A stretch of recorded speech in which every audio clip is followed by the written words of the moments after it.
My name is Peter Lee. I work at Microsoft, actually a part of Microsoft called Microsoft Research.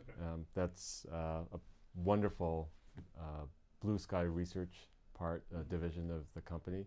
And my responsibility actually is the head of that division. So when I look at third space, there are two things that I see. One is to really, at least from the perspective of technical engineering, which is really has been the kind of hallmark of my career and of the people that I work with. There has always been a tendency to think about problem solving and teamwork as solving some technical problem or inventing some new technology. And that's fine as far as it goes, but in the context of a company like Microsoft, it's not enough. It's never enough just to solve a technical problem.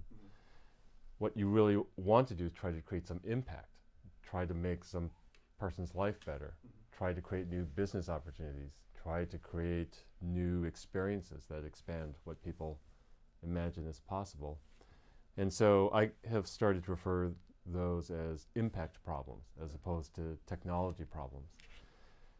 And so in that context, third space I interpret as a drive to an educational and curricular context and concept that gives people the skills that they need to address impact problems instead of just stopping at technology problems. Okay. And if we're able to accomplish that, I think it could really close the talent gap that the people here at the Annenberg School through their research have identified.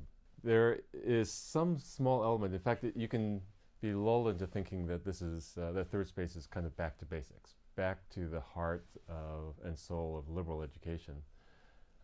And that's because there are things that we know lead to a better sense of empathy, better sense of broader perspective that come out of liberal education, being well-read, being broadly educated.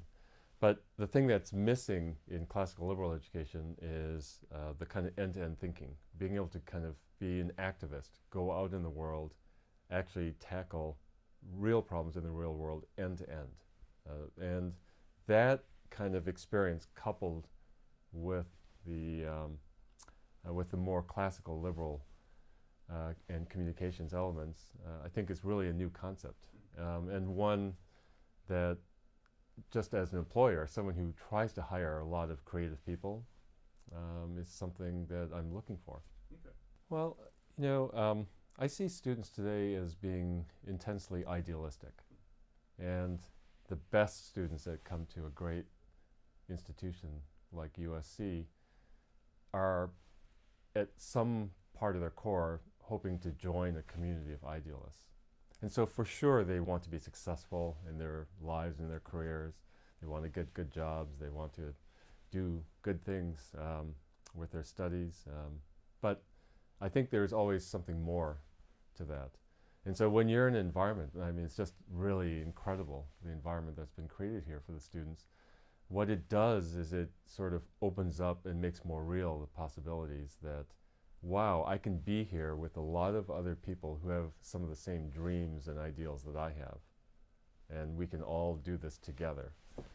And that is incredibly powerful. I don't know that that sense of idealism in bright young students was as strong ever as it is today.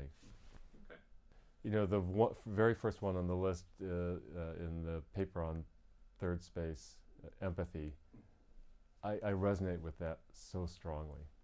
It is at the heart of collaboration, it's at the heart of leadership, it's at the heart of effective communication, and it is something that that we understand.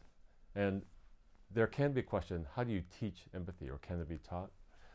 But it's an experiential thing. And so if you put students in situations where they can be more successful if they have a better developed sense of empathy, if they are in situations where students and faculty members can assess the development of empathy, they can have a more kind of 360 perspective on their projects and on their work. then I think it develops. Those sets of experiences can be incredibly impactful.